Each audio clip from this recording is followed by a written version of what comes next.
Revisando un poco, pusimos el cronograma ya cada vez menos tentativo. Dentro del cronograma vamos poniendo los temas de las clases y vamos a ir agregando fechas de entrega de algunos ejercicios que les vamos a ir marcando. También está en recursos Python. Esta es la clase de hoy. Este es el PowerPoint. Y acá ya subimos algunos ejercicios que después van a tener para hacer. O sea, esto se los comento en un ratito. Y también subimos un archivito, una notebook de Python, que es lo que queremos que exporten del Google Colab. Acá lo tengo abierto, le subimos un ejemplo. Lo que nos manden tiene que tener su apellido y a qué clase corresponde en el nombre del archivo. Imagínense que nos van a llegar de a 130, así que si no están bien identificados, siempre se corre el riesgo de que se traspapele algo. Es muy probable que alguno pase por ahí. Así que les pedimos que intenten ser prolijos con eso. Y después acá yo les subimos este ejemplito donde intenten usar las celdas de texto para agregar información. Y como les decíamos antes, si bien estos primeros ejercicios son bastante simples y no tienen mucho que comentar o que agregar o que diferenciarse de otros, intenten de agregar algún comentario, de agregar un enunciado, de que su ejercicio sea su ejercicio. Bueno, creo que burocrático no mucho más.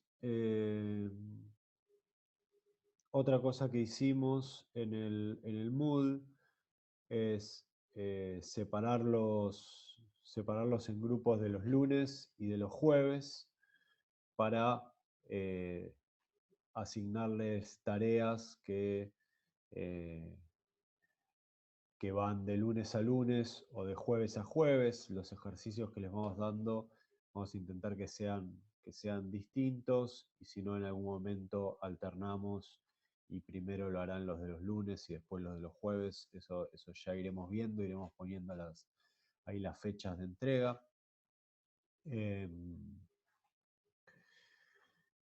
Y semana a semana iremos dándoles devoluciones de lo que ustedes vayan haciendo. Entonces, algo importante es que nosotros no tenemos problema de que se cambien de turno de lunes a jueves, pero a diferencia de lo que habíamos dicho, creo que en la primera clase, vamos a ser un poco más estrictos con eso. Es decir, si ahora quieren cambiarse, por ejemplo, a los lunes, no hay problema, pero la idea es que mantengan el turno a lo largo del cuatrimestre.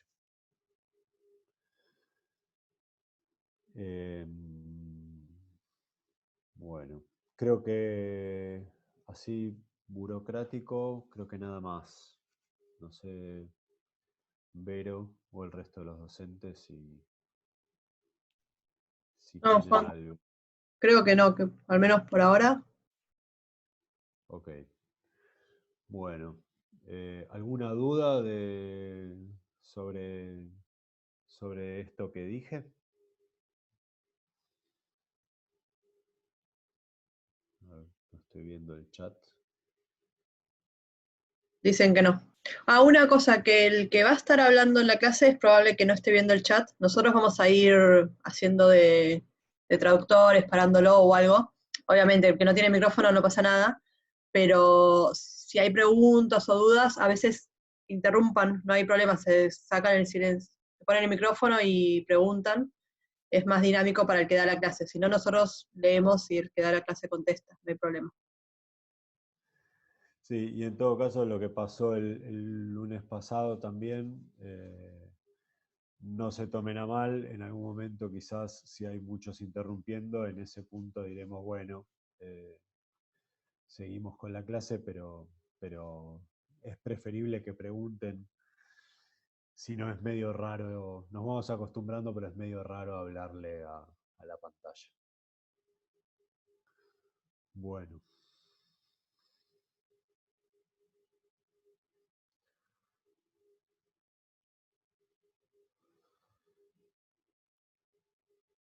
Entonces, clase de hoy empezamos con Python.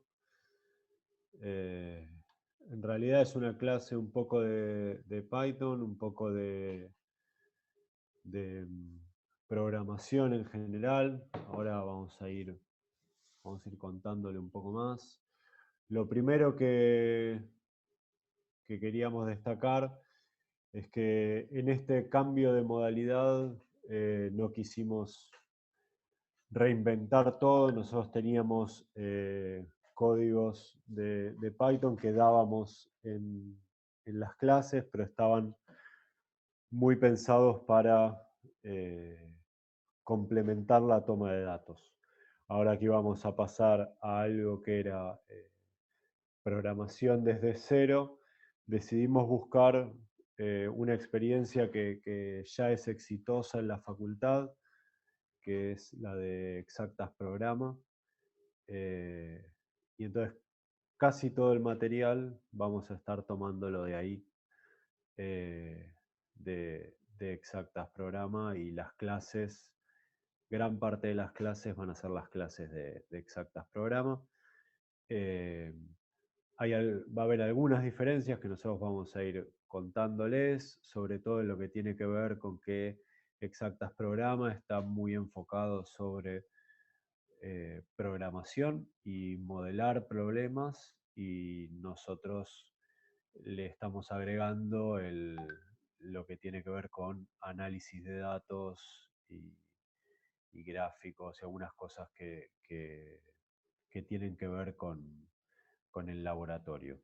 Entonces, eso primero, y agradecer obviamente a Exactas Programa, y decidimos mantener el nombre Exactas Programa por todos lados, en referencia a ellos. Lo que sí vamos a estar haciendo es las clases que nosotros damos y los ejercicios que tomamos los vamos a ir subiendo a nuestro Moodle. Ustedes, si quieren, pueden ir a buscarlos a Exactas Programa, pero cuatrimestre a cuatrimestre Exactas Programa va cambiando un poquito sus ejercicios y sus clases. Entonces,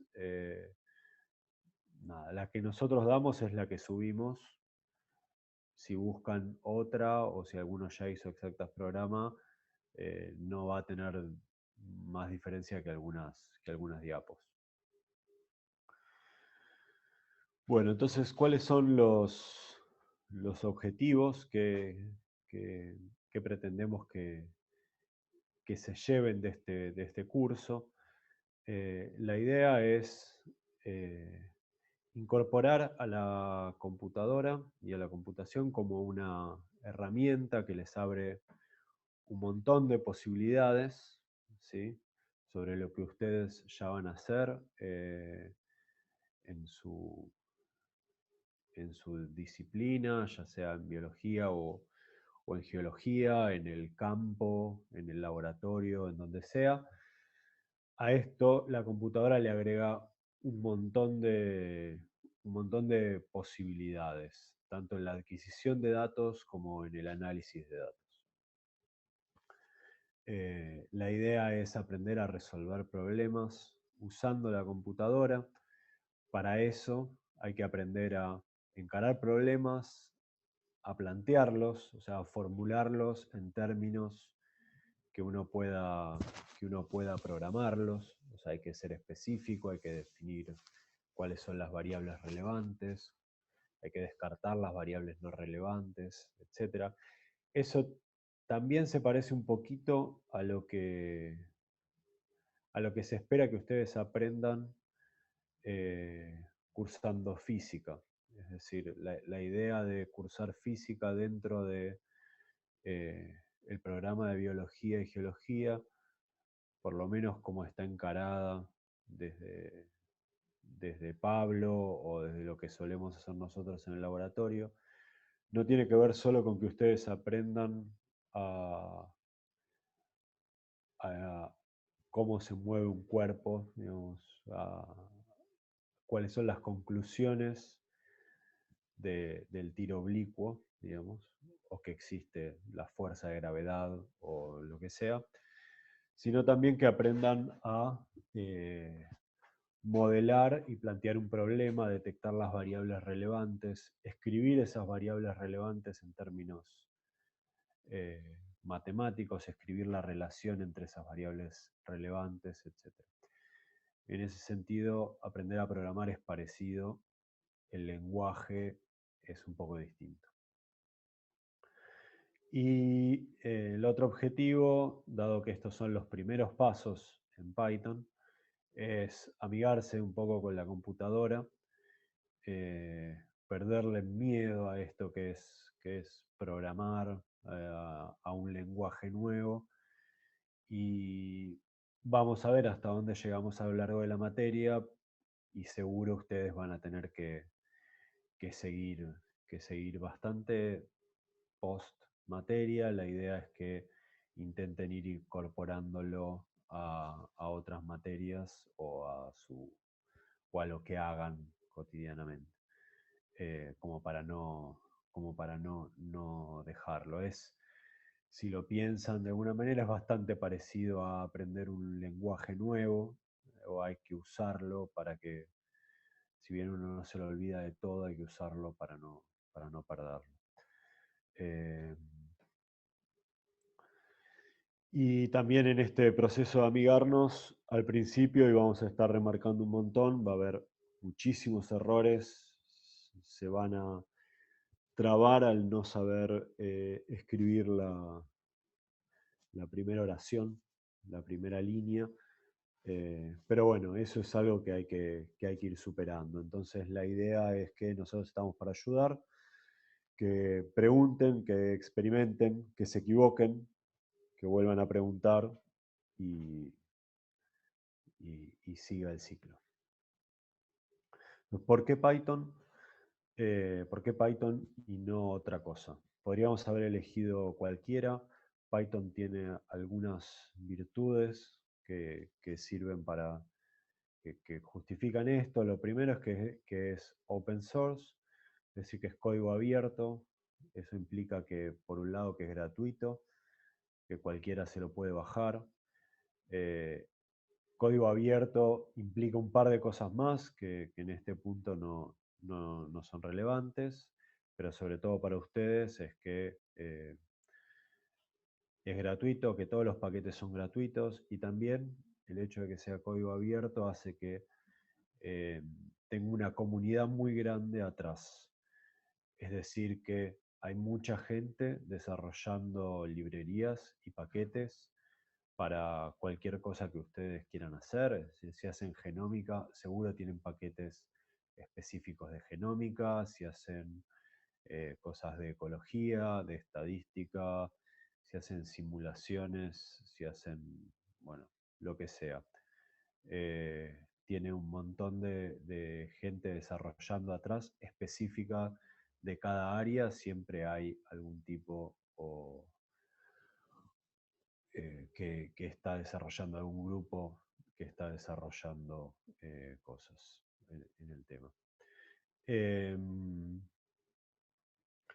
Y lo otro que implica una comunidad grande es que hay un montón de gente respondiendo consultas en algunos foros, como en los que mencionamos la vez pasada, que es Stack Overflow, o foros específicos de las distintas librerías.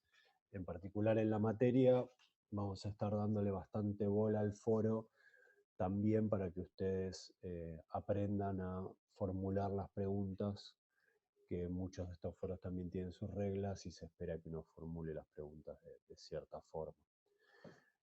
Otra virtud de Python es que es multiplataforma. Esto significa que va a correr, no importa si tienen Windows, Linux, Mac o cualquiera de sus versiones.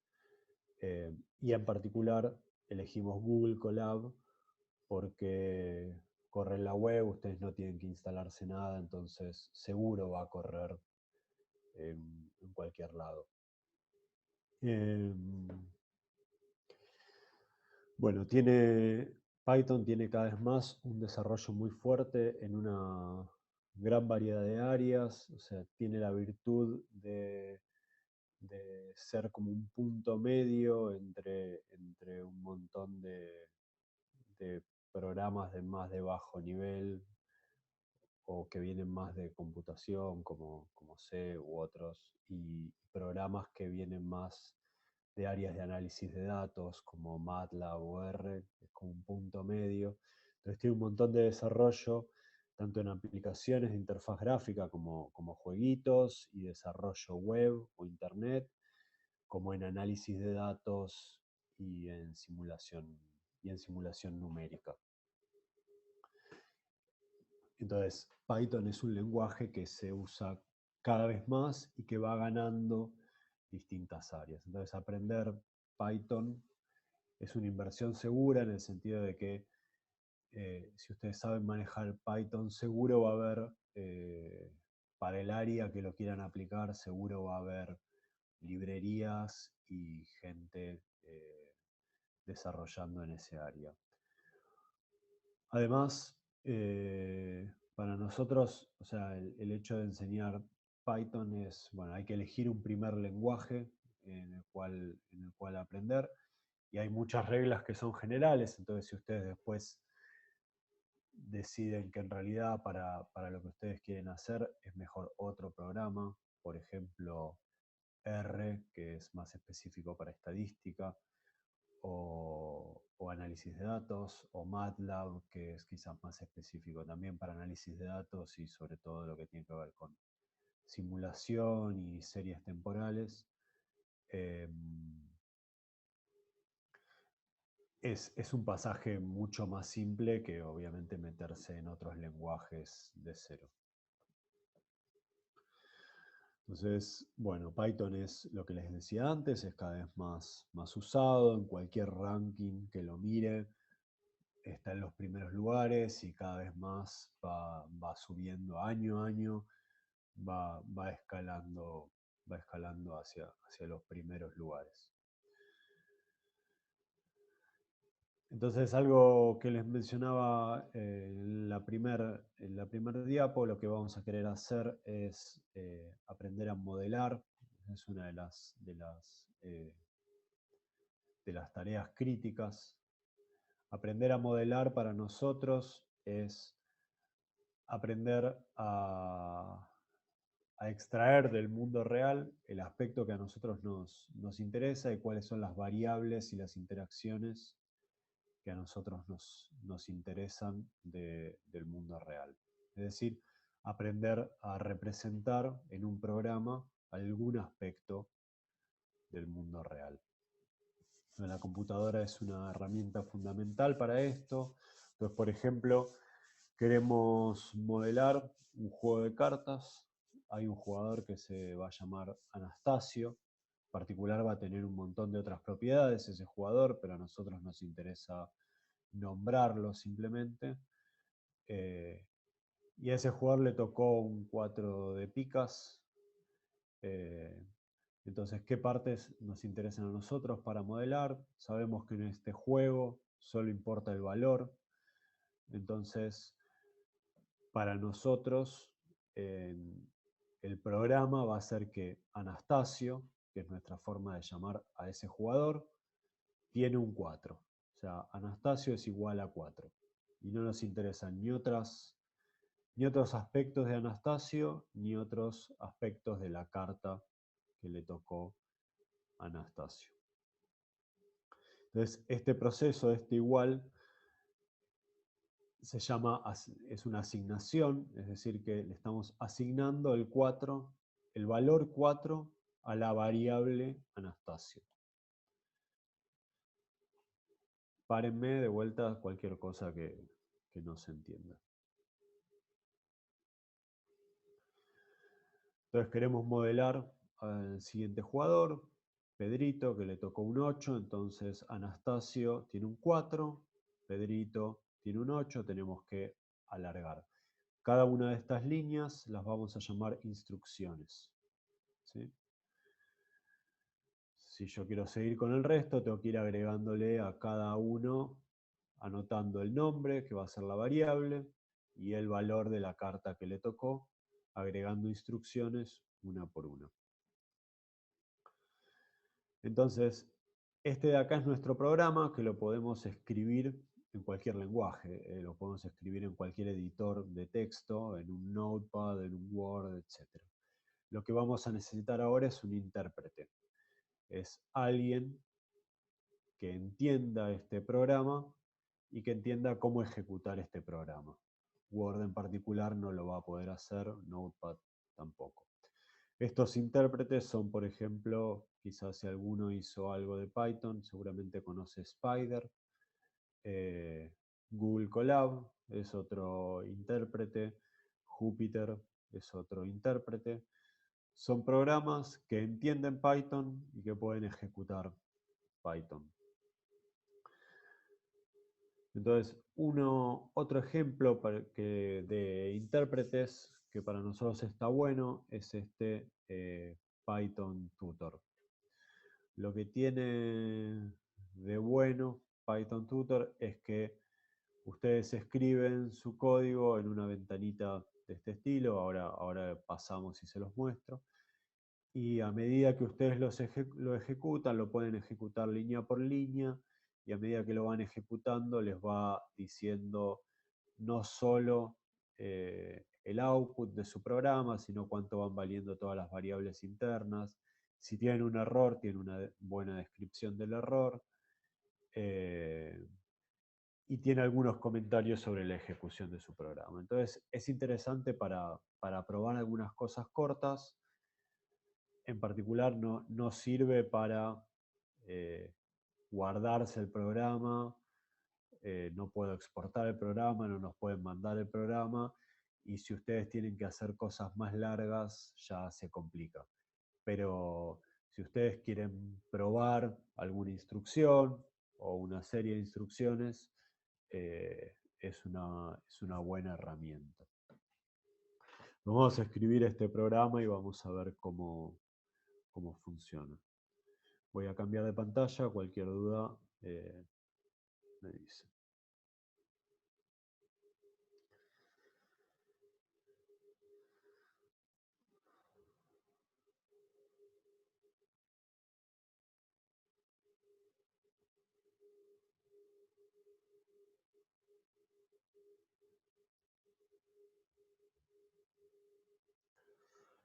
Entonces tiene esta pinta.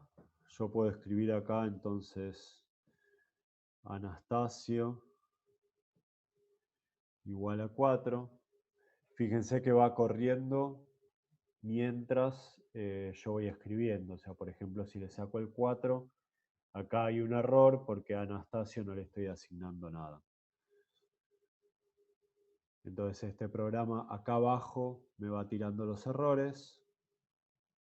¿Sí? Acá abajo va tirando los errores. Acá escribo mi programa. Acá me va diciendo cuánto valen las variables internas. No me acuerdo cómo eran los nombres de los otros jugadores.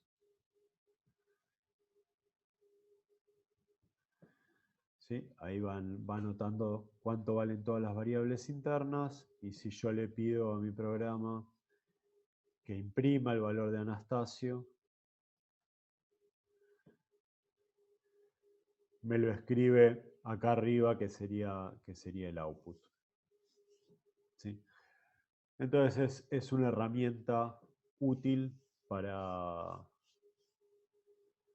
ir programando y y medio en tiempo real nos va diciendo qué pinta va teniendo nuestro programa.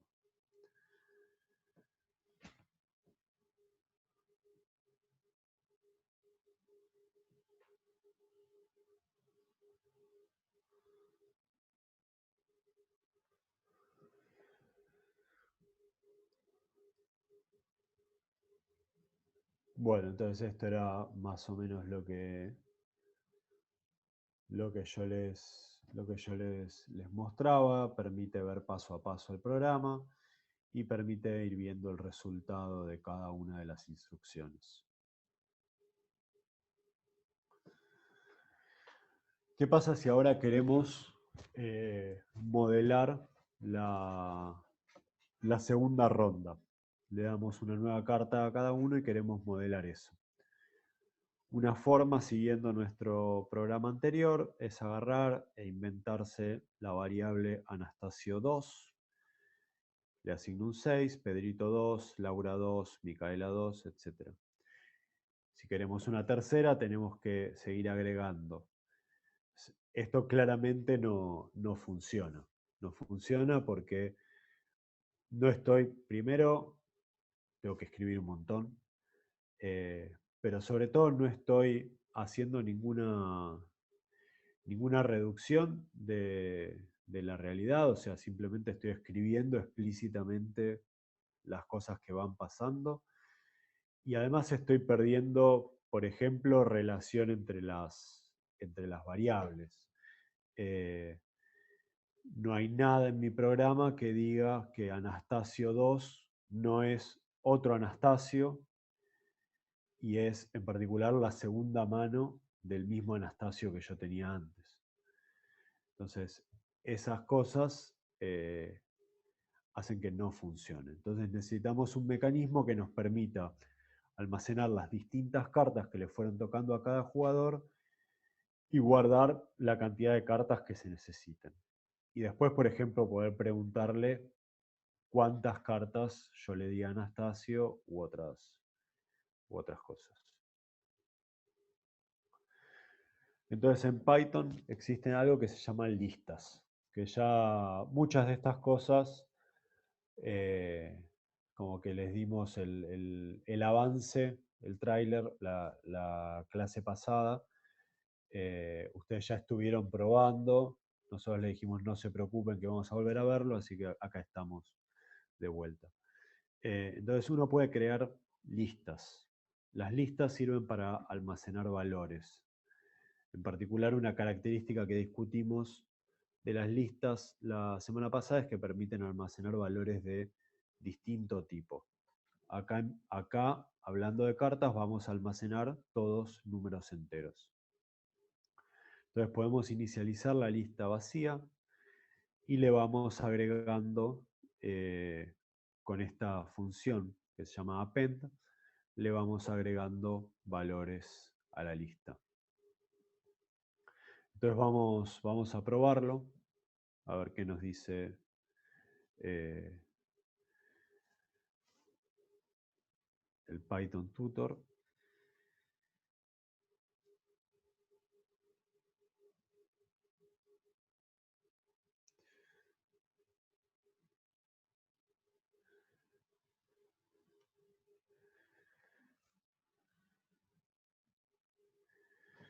Entonces yo ahora probemos solo con Anastasio por ahora, inicializo la lista vacía. ¿Sí? Entonces acá arriba el output es una lista vacía y acá me dice también que tengo a Anastasio que tiene una lista vacía.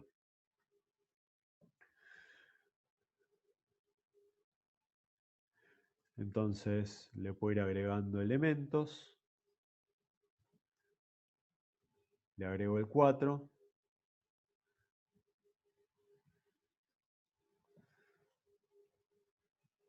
Le agrego el 8.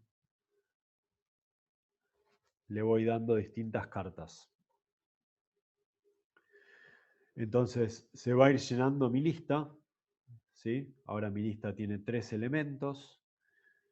Entonces ahora me dice que es una lista que tiene estos 3 elementos. Entonces ahora de Anastasio sé que hubieron 3 manos, sé qué elementos le tocaron en esas 3 manos, sé el orden que le tocaron esos elementos. Entonces esto es como un modelo un poquito más completo, además de más compacto, de la realidad. ¿Alguna duda? Ok. Una particularidad que tiene Python que hay que tener cuidado, sobre todo para el que viene de otros lenguajes.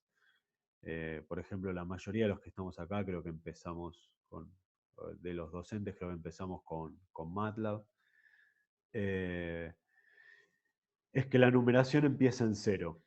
En realidad casi todos los lenguajes que vienen más de gente de computación,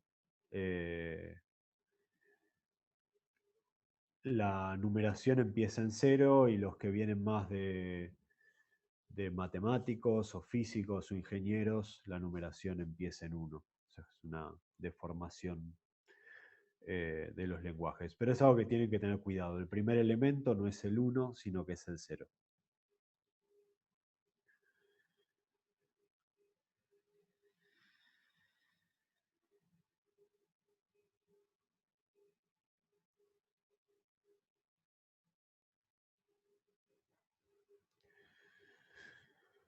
Bueno,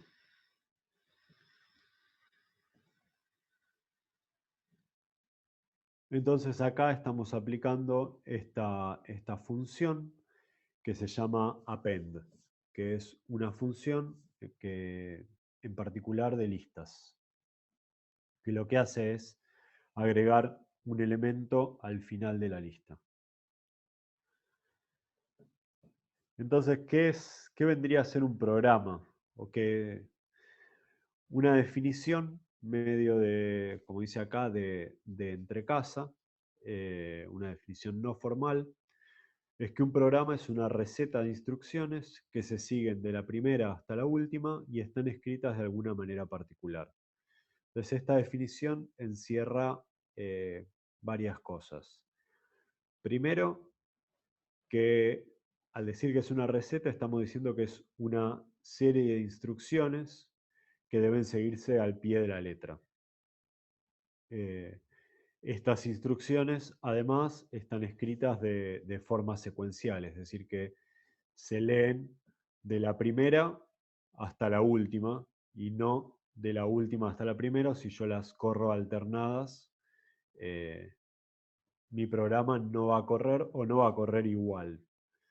Por ejemplo, eh, un problema que tiene Google Colab, problema entre comillas, o algo en lo que hay que tener cuidado, es que yo puedo correr las celdas. Si yo escribo lo que se escribe dentro de cada celda, si yo ejecuto esa celda, corre de principio a fin, pero las celdas yo las puedo correr en el orden que quiera.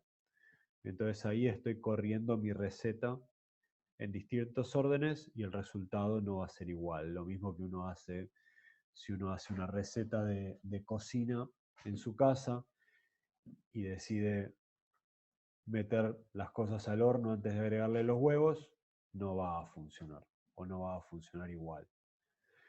Eh, otra definición, otro aspecto que encierra esta definición es que existe una última, es decir, que no son infinitas instrucciones. ¿Sí? Los programas son una serie finita de instrucciones. Y lo último es que estas instrucciones están escritas de alguna manera particular, lo cual introduce los lenguajes de programación. Yo puedo escribir la misma receta en Python, en C, en MATLAB, en R, y el programa va a ser lo mismo, pero está escrito de otra manera. Entonces, para poder dar esta receta en Python, yo necesito seguir una sintaxis y también una semántica particular.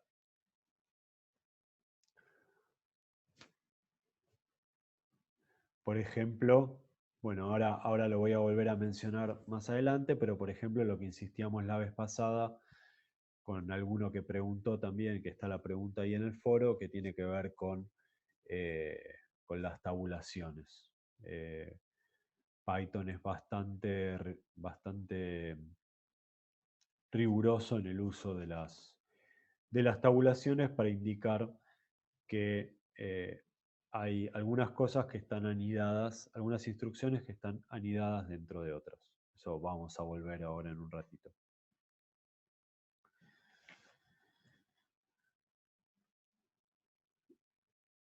Entonces,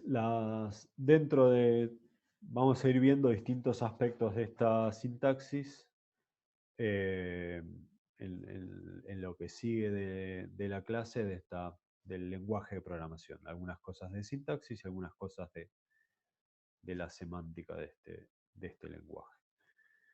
Entonces, lo primero que vamos a ver son lo que nosotros llamamos funciones. Las funciones es una construcción que permite encerrar un pedacito de programa. Sobre todo un pedacito de programa que nosotros vamos a querer repetir seguido. Por ejemplo, la primera función que vimos hace un ratito es esta función append. Lo que hace append, dijimos, es agregar un elemento al final de una lista. Cada vez que agreguemos un elemento al final de la lista, no queremos estar describiendo todo ese proceso en detalle, sino que simplemente le vamos a decir al programa append. Por ejemplo, si uno en una receta de cocina le aparece batir 2 claras a punto nieve, no les va a aparecer toda la explicación de qué significa batir a punto nieve. Eso eventualmente uno puede ir y buscarlo a otro lado, a una receta en particular que diga cómo batir a punto nieve, que sería la definición de la función. En nuestra receta, en nuestro programa, vamos a tener la función batir a punto nieve, a la cual le vamos a tener que agregar algo que vamos a llamar parámetro o argumento, que es cuántas claras. Entonces, nuestra función batir a punto nieve va a tener como parámetro o argumento el número 2.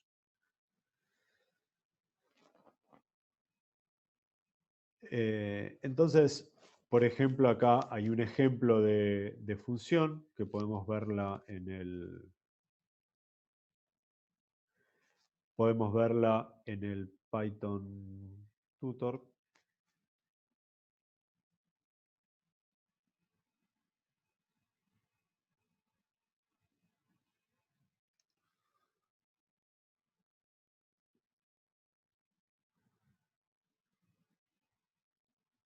Acá yo ya la tenía copiada. Entonces tengo esta función que multiplica dos números y los suma. ¿Sí?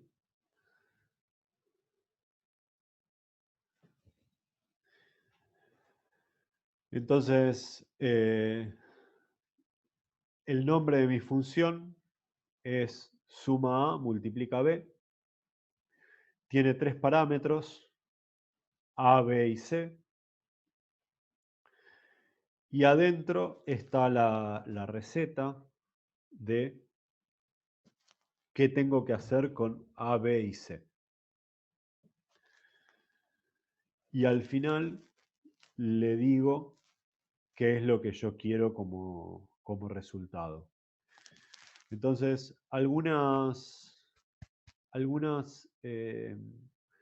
cosas importantes a destacar respecto de la sintaxis. Si yo voy a definir una nueva función, al principio le tengo que decir def. Esto es lo que le avisa a mi intérprete de Python que yo estoy por definir una nueva función. Le paso el nombre de la función, le paso los parámetros entre paréntesis, el 2 puntos, lo que dice es que lo que sigue va a estar, yo uso bastante la palabra anidado, va a estar anidado adentro de la función, quiere decir que todo lo que está acá va a estar eso, adentro de mi función o corresponde a mi función. Y para avisarle cuándo empieza y cuándo termina mi función, lo que usa Python es esta tabulación, este espacio antes de cada instrucción. Y cuando deja de haber este espacio, por ejemplo acá, esto ya no está dentro de la función. ¿Sí? Eso es bastante importante y uno quizás no le da mucha bola porque está acostumbrado a no darle mucha importancia a la tabulación cuando uno escribe, pero en Python es crítico. En otros lenguajes, como en MATLAB, se usa una instrucción que es end, entonces si yo inicié algo, cuando lo termino, le aviso a MATLAB escribiendo end. Y en otros lenguajes, como en C o en R, se usan las llaves. Las cosas que están anidadas están encerradas en llaves. En Python son las tabulaciones. Algo más que hay que tener en cuenta sobre las tabulaciones es que en general en la mayoría de los intérpretes la tabulación se corresponde con 4 espacios. ¿Sí? Por ejemplo, lo que está acá. 1, 2, 3, 4. ¿Sí? 4 espacios. En Google Colab, por alguna razón, quizás porque es web, porque quisieron hacerlo más compacto, por la razón que sea, la tabulación corresponde a 2 espacios. Eso es algo que uno también lo puede setear en su intérprete, pero en todo caso cuando escriban, intenten usar tabulación, ¿sí? La tecla Tab que está en su teclado, y no hacer 4 espacios o 2 espacios. Eso los intérpretes lo entienden distinto. Si ustedes usan tabulaciones, cuando pasen de un intérprete a otro, no van a tener problemas. Si ustedes usan espacios, eventualmente pueden tener un problema. En cualquier caso, es simplemente que estén atentos, que suele ser una fuente de errores difíciles de detectar si uno no está atento en particular a eso. Entonces, bueno, esta es mi función, yo defino mi función. Fíjense que acá les dice, esto es una función. Y si yo quiero ver el resultado de mi función, primero lo que tengo que hacer es ejecutarla, porque hasta acá arriba yo solo la definí. De vuelta, volviendo a la receta de cocina, yo acá simplemente describí cómo batir a punto nieve, pero no lo ejecuté, no lo hice. Entonces, ustedes necesitan ejecutarlo, para eso necesitan decirle exactamente cuántos huevos quieren batir, que es esto de pasarle los parámetros, y tienen que guardar el resultado en algún lado. Es decir, tienen que asignarlo. Tienen que usar el igual para asignarlo a alguna nueva variable. Entonces ahora mi variable res va a tener el resultado de sumar A y multiplicar B. Y si yo quiero ver este resultado, tengo que hacer un print. ¿Sí? Entonces, si yo hago el print, me imprime en la pantalla, acá arriba, el resultado.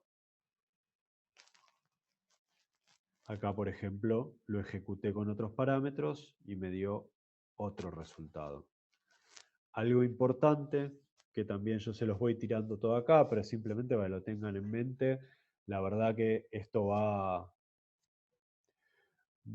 a funcionar y se va a consolidar en ustedes cuando se sienten a programar y encuentren errores y los resuelvan, etcétera, con la propia experiencia. Pero bueno, entonces dos cosas que tienen que tener en cuenta es que acá yo hice 2 print. Entonces en mi pantalla me imprimió 2 resultados. Pero el valor de la variable es uno solo, es el último. Es decir, que la variable valía res, yo volví a ejecutar la función, lo volví a guardar en res, y entonces ahora res vale otra cosa. Entonces res vale menos 351. Yo acá imprimí 2 resultados, pero ¿cuánto vale res? Ahora vale el último. Volvamos. ¿Está claro? ¿Hay alguna duda? Voy a volver a la presentación. Perdón, Juan, yo quiero preguntar algo. Dale.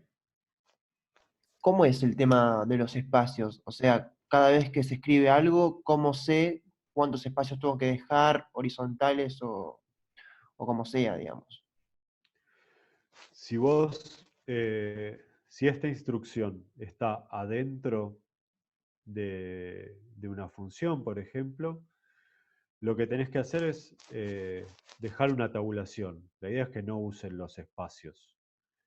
O sea, que no aprieten la barra espaciadora y cuenten espacios, sino que usen el tab. ¿Sí? La tecla tab. Eh, no sé si vas a estar usando celular. En celular no sé si existe la tecla tab, pero en todos los teclados de computadora están. Entonces, si yo hago, por ejemplo, la forma de chequearlo, si vos haces 4 espacios, entonces, bueno, acá es apretar 4 veces el espacio y el tab es apretar una vez la tabulación. No estás viendo mi teclado, es difícil explicarlo, pero no sé si está clara la diferencia. Eso respecto de espacios versus tabulación. Respecto de cuándo usarlo, es si una instrucción está anidada dentro de la otra, ya sea en una función o en algo que vamos a ver más adelante que se llaman condicionales o loops o otras cosas. No sé si se entiende. Pero con respecto a los espacios horizontales, ¿cómo sé, por ejemplo? Porque ahí arriba dice def y hay un espacio, pero después está todo escrito junto. Eso yo no entiendo la diferencia.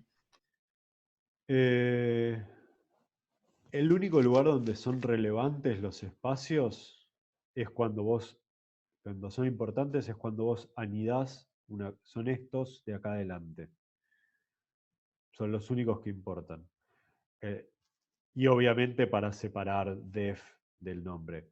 Pero si yo acá le agrego espacios, va a correr igual, ¿no? Le da lo mismo. Si yo saco estos, también. Esos espacios no son problema. Los espacios que importan son estos que están acá adelante, que son a los únicos que me estaba refiriendo.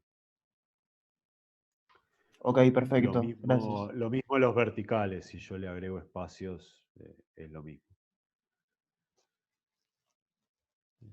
Bárbaro.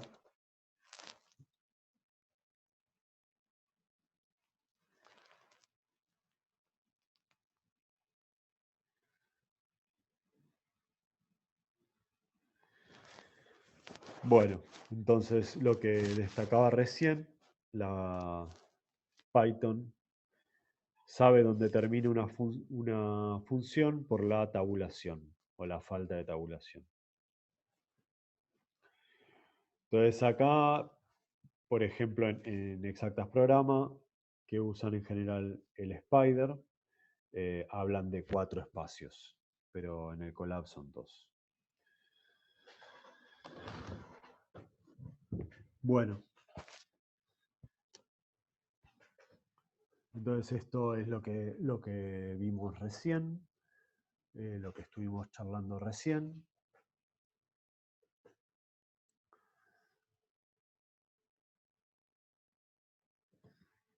Algo que es interesante en el Python Tutor es que si ustedes separan a una línea en el medio, les dice cuánto valen variables como A y C, que son los parámetros que ustedes le pasaron, pero también variables como X e Y, que son variables internas de la función. Es decir, que son variables que yo desde afuera no voy a ver, solo existen dentro de la función. Eso después pueden explorarlo. Acá, de vuelta a esto que decíamos recién, hay variables que solo existen dentro de la función.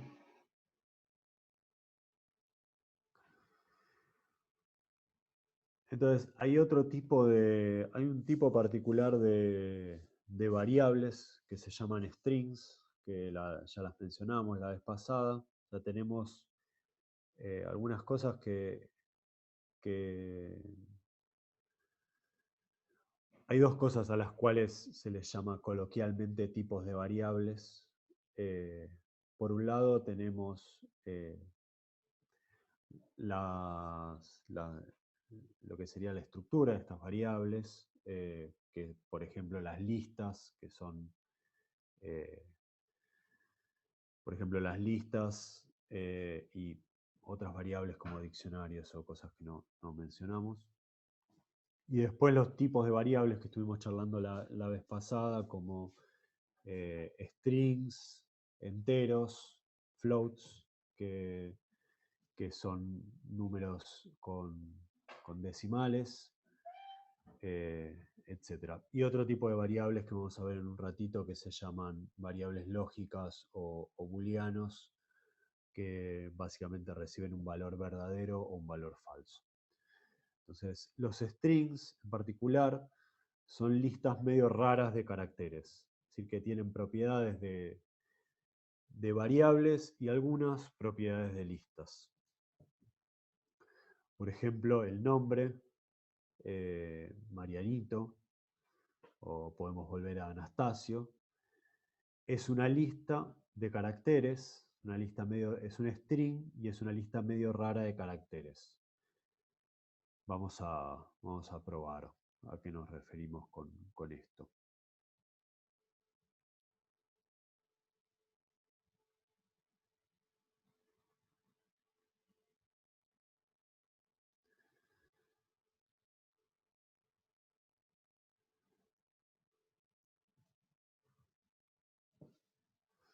Entonces tenemos el nombre, la variable nombre,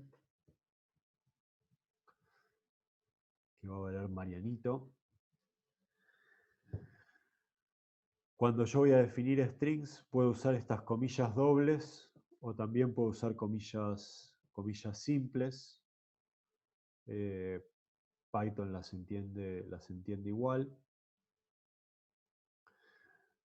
Entonces ahora mi variable nombre va a ser Marianito. Entonces yo puedo usar varias funciones que están definidas sobre listas. Puedo, por ejemplo, pedirle cuál es el primer elemento. Vamos a primero puedo hacer print de nombre. Me voy a escribir Marianito. Puedo hacer print del primer elemento.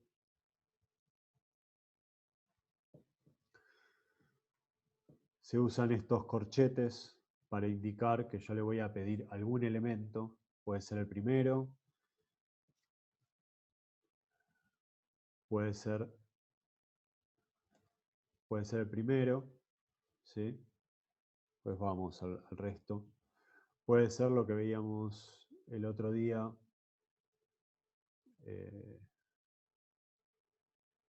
El último. ¿Sí? También puedo pedirle, por ejemplo, el largo. Len viene de length, que es largo en inglés. Puedo pedirle el largo del nombre, que va a ser 9. Entonces, funciona para muchas cosas, funciona como una lista.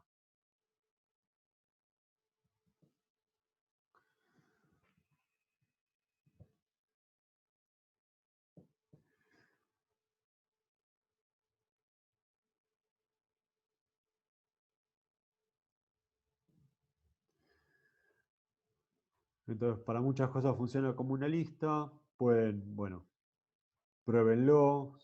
Como decíamos acá, se puede pedir el largo. Se puede pedir el largo de la lista.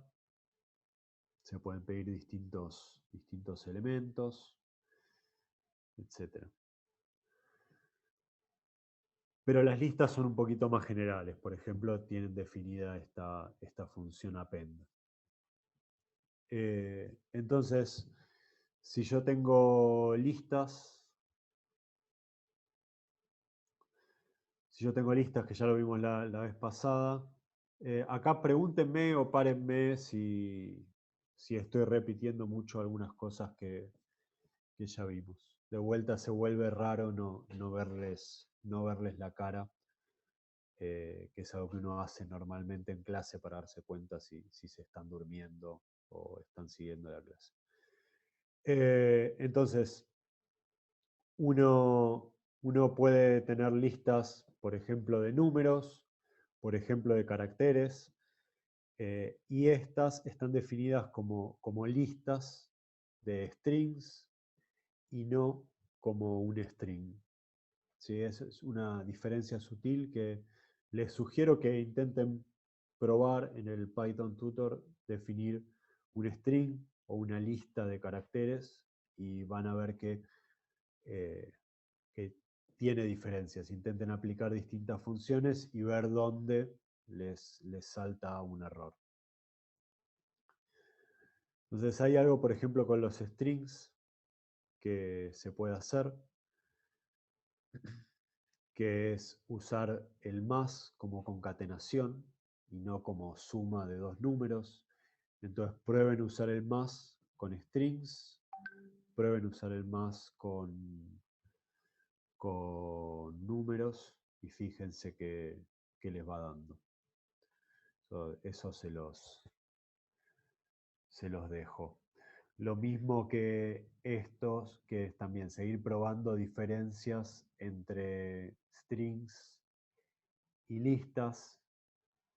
La idea principal es que, por ejemplo, los strings se llaman inmutables, es decir, que yo le puedo pedir el elemento 8, cuál es en este caso el noveno elemento, y me va a decir que el noveno elemento, en este caso creo que es una O, creo que esto tiene 9, que es una O, pero si yo quiero a eso cambiarle el valor y asignarle una A, no puedo.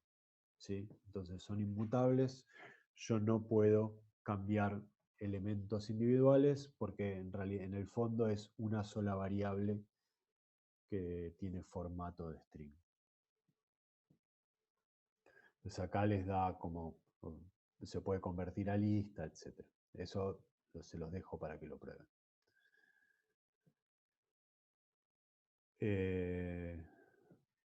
Bueno, estamos por empezar la parte de ciclos y quizás nos tomamos 5 minutos porque me parece que ya pasó la hora de clase y es sano hacer una breve pausa. ¿Vale? Intentemos que van a ser 5 minutos puntuales y volvemos a arrancar, así no se hace muy largo y queda tiempo para que ustedes prueben. ¿Alguna duda antes de cortar? Bueno, entonces nos tomamos 5 minutos y nos vemos de vuelta.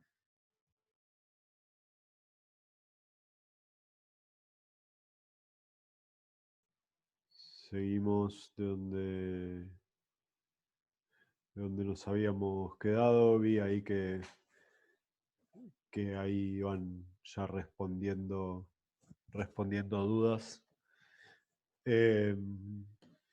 Bueno, quedan igual unas pocas diapos, pero con algunos temas que quizás no son triviales y llevan un rato.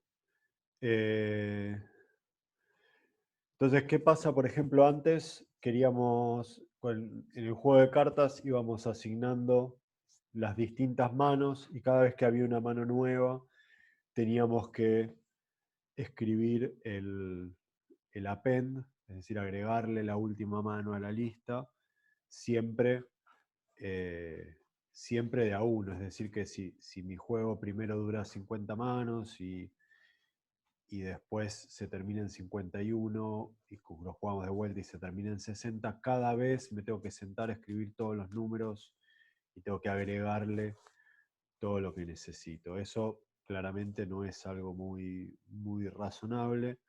Yo quiero que mi programa se dé cuenta solo, por ejemplo, de terminar el juego cuando se le acaben las cartas y que agregue números o que dé cartas hasta que se le acaben. Entonces, para hacer esto de que el programa repita una serie de instrucciones hasta que pase algo, existen unas estructuras que se llaman ciclos. Los ciclos se refieren justamente a esta repetición. Entonces, hay dos formas de llamar a los ciclos. Una es el while, que lo vamos a ver ahora, y otra es el for, que en el código que le dimos la otra vez estaba, pero que lo vamos a ver un poquito más adelante. Entonces, el while lo que hace es repetir las instrucciones que están anidadas adentro, es decir, que tienen esta tabulación para decir que están adentro del while, las repite hasta que se cumple alguna función. Vamos a pasar directamente al Python tutor para verlo ahí.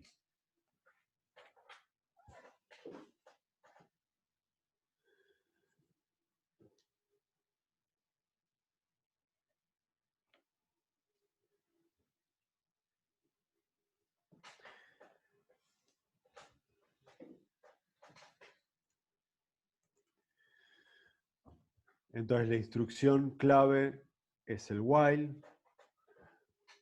El while adentro, perdón.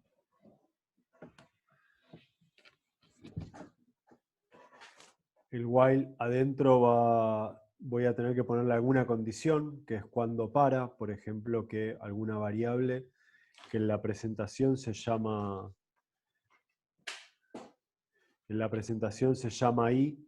Acá vamos a ponerle el nombre de contador.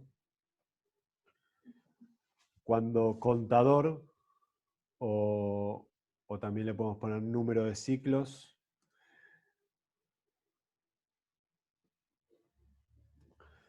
sea menor o igual a 10. Entonces, cuando contador sea menor o igual a 10, ahora si se fijan ya me están apareciendo algunos errores. Cuando contador sea igual a 10, por ejemplo, lo que queremos que haga es que imprima el valor de contador. Entonces, lo que necesitamos hacer es inicializar. Por ahora contador no vale nada, no tiene ningún valor asignado, así que asignémosle a contador el valor 0, es decir, que mi contador va a empezar en 0. Por ahora mi programa se cuelga porque mi contador vale 0, yo nunca estoy actualizando el valor del contador. Si se fijan acá en el print, imprime siempre 0. Y acá abajo dice que el programa paró después de 1000 pasos porque básicamente el intérprete no soporta más que 1000 pasos, sino este programa no pararía nunca. Y me dice, bueno, por favor, acorte su código. Entonces lo que en general se hace con los contadores, que es para lo cual se usa, que es contar el número de ciclos que estoy haciendo, lo que voy a hacer es en cada ciclo lo voy a redefinir y le voy a ir sumando 1. Entonces mi contador empieza, pongámosle menos, así lo vemos en la pantallita. Mi contador empieza en 0, entra al ciclo, imprime el 0 le suma 1, vuelve acá arriba, se fija, el contador es menor o igual que 4, imprime el valor de contador, que ahora es 1, le suma 1, contador pasa a valer 2, entra, se fija, es menor o igual que 4, lo imprime, sigue, y hace esto hasta que a contador le sumo 1, vale más que 4, ¿sí? Llega acá arriba, ya no se cumple esta condición y entonces sale. Le podemos pedir al final que haga un print de cuánto vale el contador y entonces el contador al final vale 5.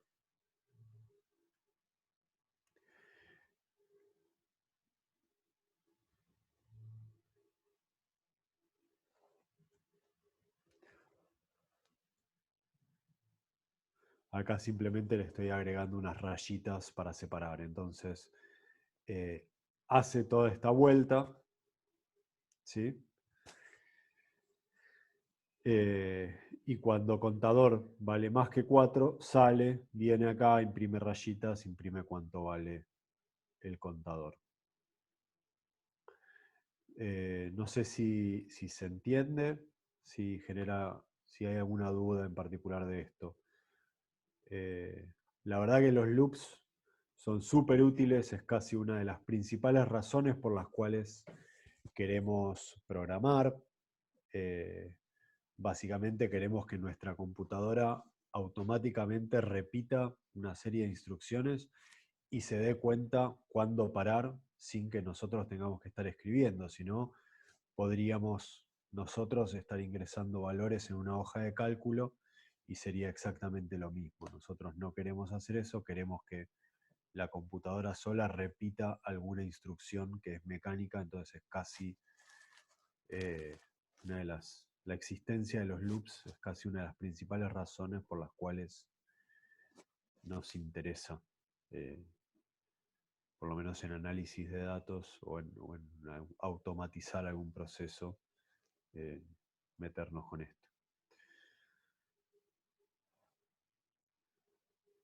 Bueno, entonces vuelvo a la presentación y seguimos. Cualquier duda me van diciendo.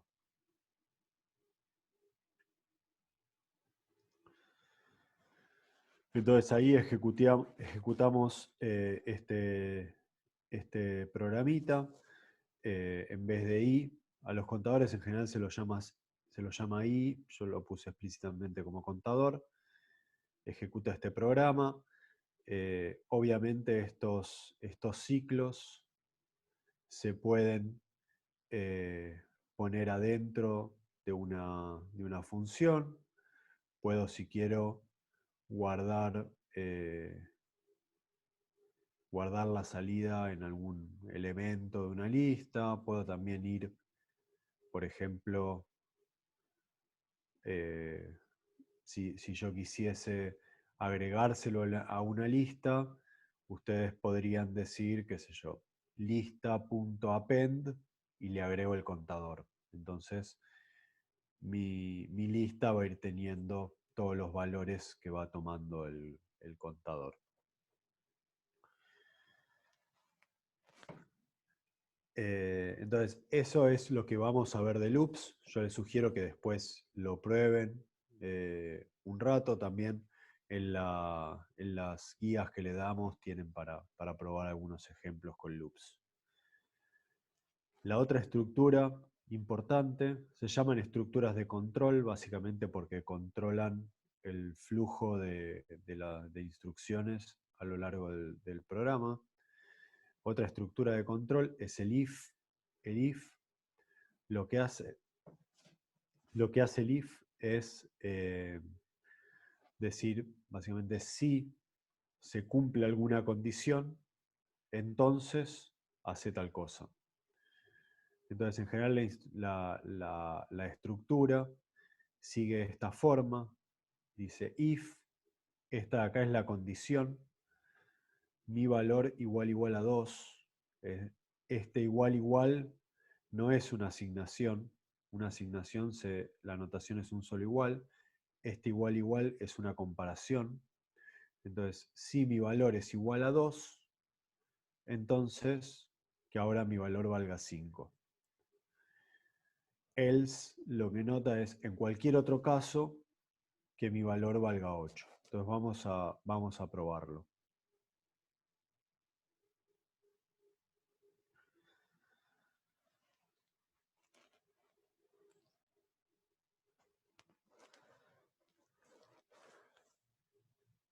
Entonces hagamos el mismo ejemplo, mi valor, asignémosle algún número, igual a 2, y pongamos if mi valor es igual a 2,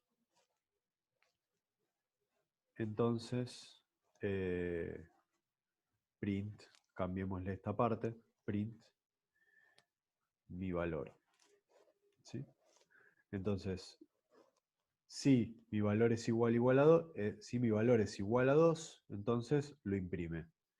Si mi valor vale cualquier otra cosa, no lo imprime. ¿Sí? Yo le puedo pedir algo más. Por ejemplo, el ejemplo que estaba ahí con el else. Entonces, si mi valor es igual a 2, imprimilo. Si no es igual a 2, entonces, por ejemplo, imprimí mi valor multiplicado por 2. O sea, imprimí el doble de mi valor. Entonces, si es 2, imprime 2. Si es 3, imprime 6. O si es cualquier otra cosa, imprime el doble. Algo muy importante en estas estructuras, igual que cuando definí una función o cuando definí el while, es este 2 puntos, que lo que yo les decía también hace un rato, sirve para notar que acá, en el 2 puntos, terminó la condición, o terminó la definición, y lo que sigue después está anidado en este if. ¿Sí? Entonces, en general, siempre, tanto la definición de una función como el while como el if, llevan 2 puntos al final de la instrucción. Perdón, un segundo. A ver, para un segundo que tocaron el timbre. Pueden contestar preguntas, perdón. ¿Hay alguna pregunta? Son las delicias de dar clases en casa. ¿Quién es? Sí, ahí abajo.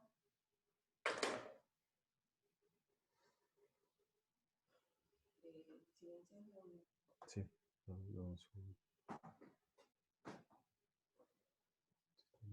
quedó esto?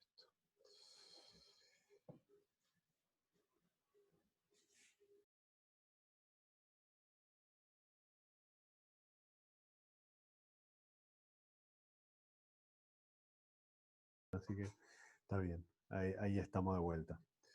Les comparto la pantalla. Entonces estábamos con este ejemplo. Lo que hace el else es decir qué va a hacer mi programa en cualquier otro caso. Es decir, si yo le saco mi programa, si mi valor es 2, hace algo. Y si mi valor es cualquier otra cosa, no hace nada. El else lo que significa es, en cualquier otro caso que no sea el 2, entonces le doy una instrucción para hacer a mi programa. ¿Sí? Si yo no pusiese el else, por ejemplo, y lo dejase así, mi programa, no sé, si vale 2, va a imprimir el 2, porque entró, y el 4. Es decir, que para todos los casos, incluido el 2, va a hacer esta segunda instrucción. con el else lo que estoy haciendo es que si es 2, ejecuta esto, y si es cualquier otro caso, ejecuta esta instrucción, cualquier otro caso menos el 2. No sé si se entendió ahí. Sí, perfecto. Buenísimo. El 2, porque lo mencionaste primero en la parte de if o anteriormente. Viste que anteriormente tenía mi valor igual a 2 y después pusiste if, mi valor igual a 2. O sea, Claro. ¿cuál es el que tomé en cuenta? Esa me quedó la duda, me confundo un poco. En este programa, a ver, no quiero complicarlo mucho más, pero lo que yo estoy poniendo acá arriba, yo no lo estoy definiendo como función. Podría definirlo como función. No lo estoy haciendo. Lo que está acá arriba sería una especie de parámetro de mi función. O sea, es un valor que yo le estoy dando para probar. El que importa, vamos a ponerle acá comentarios. El que está, la comparación es esta de acá. No sé si se ve. Es mi valor igual a 2. Esa es la comparación que está haciendo. Y ese es el que importa. El que yo pongo acá arriba es con los valores que estoy probando. Por ejemplo, un 2 en este caso, y me imprime 2, o un 3 y me imprime 6. ¿Sí? Este de acá arriba sería el input de mi programa, y este de acá, este 6, sería el output de mi programa. Y este cachito de acá sería mi programa. No sé si se entiende ahora. Ahora sí, gracias. Ok. Igual creo que todo se termina de entender cuando uno se siente y lo prueba. Otra instrucción que está asociada al if es algo que se llama else if. O sea, en muchos programas aparece explícitamente como else if. En Python está abreviado a elif. Lo que me permite este else if es decirle, bueno, si es igual a 2, imprimí mi valor.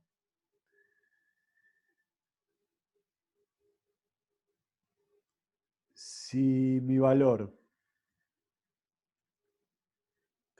está, por ejemplo, es mayor que 2 y mi valor es menor que 10, entonces, por ejemplo, imprimí el doble de mi valor. En cualquier otro caso, por ejemplo, imprimí, no sé, no está definido. Entonces, me permite agregar muchas comparaciones y decirle a mi programa, bueno, en tal caso, hace tal cosa. En tal otro caso, hace tal otra cosa, etcétera, y puedo ir poniendo un montón. Vamos a probarlo. Entonces, por ejemplo, si es 2, imprime el valor. Me olvidé claramente los 2 puntos. Si se fijan, aprovechamos esto. Acá decía error de sintaxis y me marca con una crucecita dónde está el error de sintaxis. Me había olvidado ahí los 2 puntos. Entonces, si el valor es 2, imprime el valor. Si el valor está entre 2 y 10, va a imprimir el doble del valor. Y si el valor es mayor a 10, acá pongámosle un mayor o igual. Si el valor es mayor a 10, me dice no está definido. En cualquier otro caso, mi valor no está definido. ¿Sí? Entonces, lo que me permite es ir poniendo muchas condiciones y puedo seguir poniendo condiciones. Por ejemplo, si mi valor es mayor, está entre 10 y 100, entonces que haga el triple. Entonces, si ahora mi valor vale 15, mi programa me va a dar 45. Entonces, lo que me permite esta instrucción else if es ir agregándole un montón de condiciones distintas a mi programa. Algo importante es que lo que se está fijando es que lo que sigue sea verdadero. Y yo puedo combinar varias condiciones. Por ejemplo, acá estoy diciendo que sea mayor a 2 y que sea menor a 10. Yo, por ejemplo, podría hacer esto más complejo y decir, bueno, que sea mayor a 2 y que sea menor a 10, o que mi valor sea igual a 1. ¿Sí? Entonces, por ejemplo, si ahora mi valor es 1, también entra a esta segunda condición y lo multiplica por 2. Bueno, justo en este caso no es un gran ejemplo porque da, pongamos, si el valor es 101. Entonces, si mi valor es 101, también va a entrar a esta segunda condición y va a imprimir el doble. Porque esta condición lo que dice es que se tiene que cumplir esto que está acá adentro o esto que está acá. Entonces así puedo armar distintas condiciones complejas, bastante complejas, o lo más complejo, lo que, bueno, arbitrariamente complejas, que les va a permitir,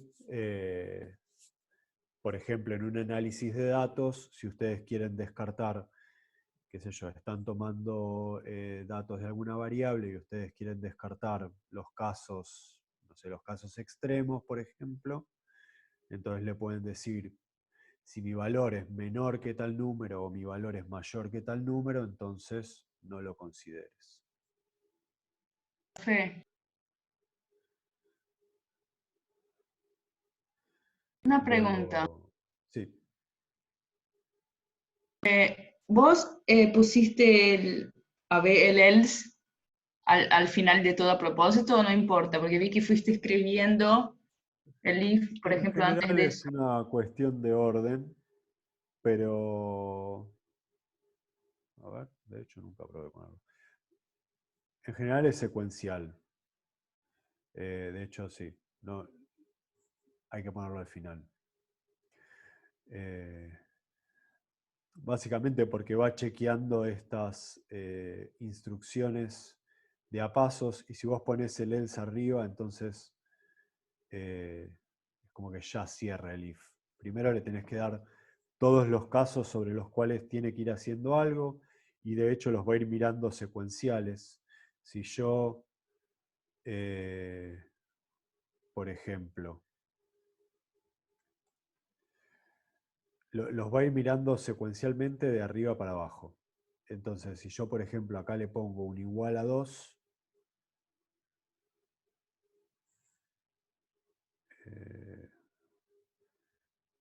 es decir, que el 2 cumple tanto la primera condición como la segunda condición. ¿Sí?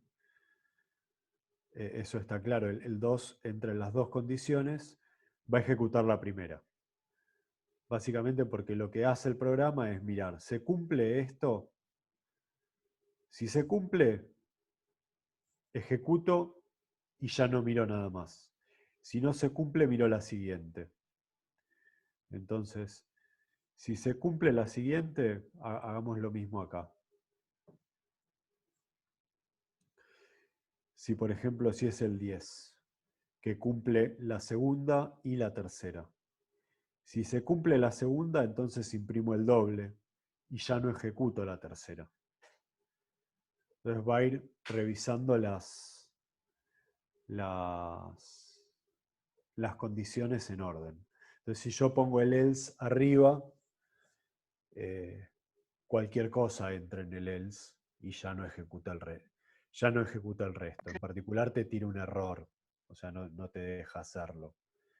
pero no te deja hacerlo, sobre todo porque los else if ya no están asociados a ningún if. Pero no importa, para no mezclarnos, uno lo va haciendo secuencialmente, el programa va ejecutando secuencialmente, mirando si cumple esa condición, ejecuta y ya no mira el resto.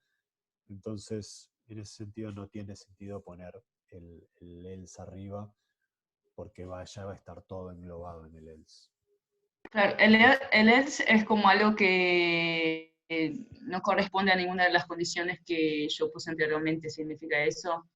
Significa eso, sí, significa en cualquier otro caso. Ok, gracias. Entonces,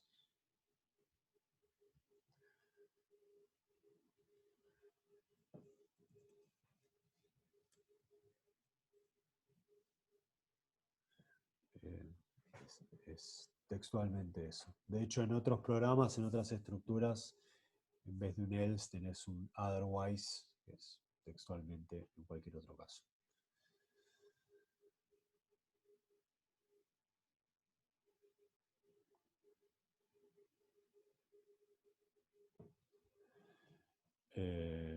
Bueno, esto es lo que hicimos recién, lo que les decía, uno puede toda esta estructura, meterla dentro de una función, a la cual, por ejemplo, yo le doy el valor a, o lo que estaba haciendo antes, le doy mi valor y chequea todas las condiciones e imprime.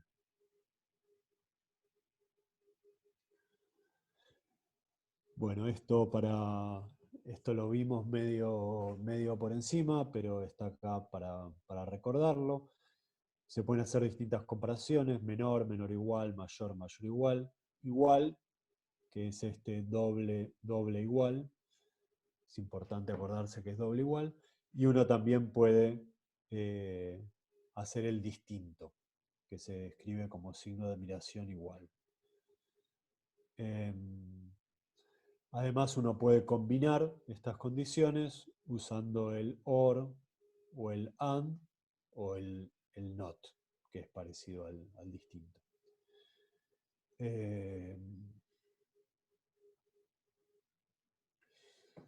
Bueno, y hay distintas estructuras. Las que vimos hoy son el if y el else, el if, el else if y el else, el while, y cómo definir una función. Y dejamos el for para la próxima. Entonces acá hay algunos ejercicios, nosotros le subimos más ejercicios a la página. También, no sé si ya está, pero si no, les vamos a subir. Son 3 guías, les vamos a subir un ejercicio, 1 o 2 ejercicios de cada guía para que ustedes se entreguen. La idea, remarcando lo que dijimos en la primera clase, lo que más nos interesa es que ustedes lo intenten y que entreguen algo. Es una especie de chequear asistencia o chequear que ustedes estén siguiendo el curso. Sobre todo porque este tipo de cosas no se pueden aprender en una noche antes del final tampoco.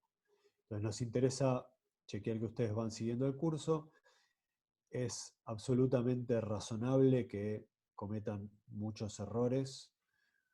Nuestra intención es ver que ustedes van cometiendo esos errores y que los van pudiendo solucionar. Entonces, envíen lo que puedan, lo que hayan hecho, y si el programa no corre, mándenlo igual.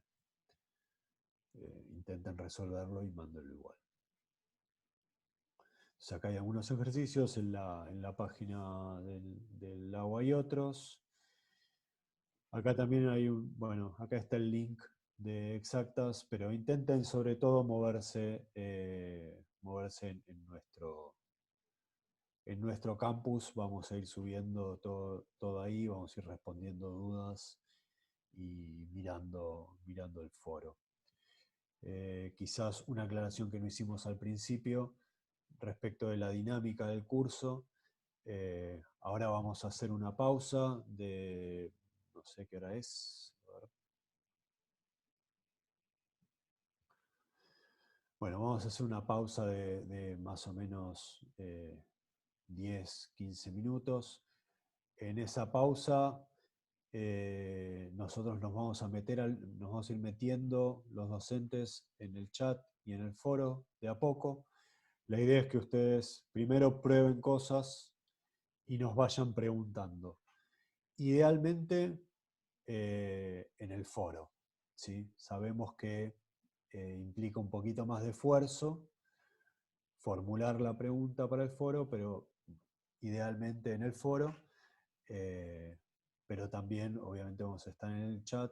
Las cosas más concisas que se pueden escribir en una línea, las vamos viendo en el chat. Y las cosas que puedan formular un poquito más largas en el foro. A lo largo de la semana nosotros no vamos a estar en el chat vamos a estar hasta las 12, pero sí vamos a estar viendo de forma asincrónica el foro. Significa que si ustedes suben alguna duda en el foro, no necesariamente en el mismo momento que ustedes, pero a lo largo del día o al día siguiente, probablemente alguno de los docentes les vaya contestando. Ahí vi que alguno preguntó dónde se suben los ejercicios. Se suben en el campus. Eso van a ver. Hay como, les aparece como un simbolito que tiene como una manito, que significa que son tareas. Y si no lo encuentran, pregunten en el foro. Y les Ya tienen una cosa, ya les subí la tarea, así que ya les debería aparecer. Tienen una tarea ustedes, o sea, estimo que los que están acá son del grupo de los jueves, pero bueno, tienen una tarea asignada los lunes y una tarea asignada los jueves. No pueden entrar en grupos cruzados. Si necesitan cambiar, como les decía Juan en algún momento de la clase, nos avisan y los cambiamos, pero no vamos a estar cambiándolos todas las semanas, sino que queden fijos en un día. Así que las tareas ya están, eso, fíjense, véanlas, nosotros hoy estamos, vayan preguntando y vamos a ir respondiendo. Y también está funcionando que se va respondiendo entre ustedes. Está en el campus, en la pestaña del laboratorio, en el campus de exactas, hay una pestaña que dice tarea grupo jueves, primera entrega, tarea grupo jueves, una cosa así, y ahí tienen escrita la tarea que tienen que entregar y un lugar para poner el archivo.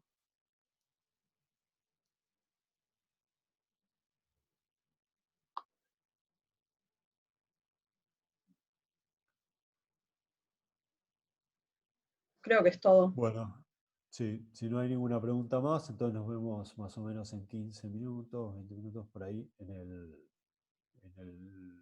campus. Bueno, nos vemos en un rato. Cortamos Una semana el tienen Zoom. para entregarla. Hasta la semana que viene, el jueves. En la tarea igual están los plazos de entrega también. Bueno. Me dice que no está disponible. Ahora me fijo entonces. Quizás abre a las 12 de la noche, ahora me fijo si está abierta ya o si abre a las 12 de la noche de hoy, porque no entendí eso cuando lo puse. Pero... Ah, bueno, no perteneces al grupo de los jueves, estás en los lunes entonces.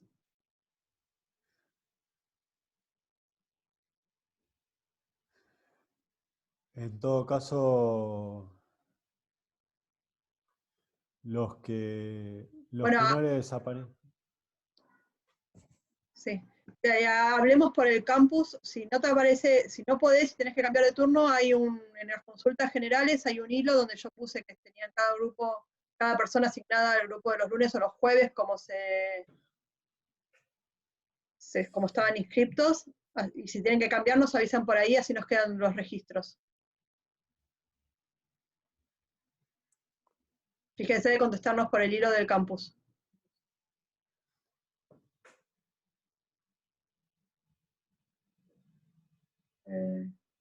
¿Listo? Perfecto, nos vemos en un rato en el campus entonces.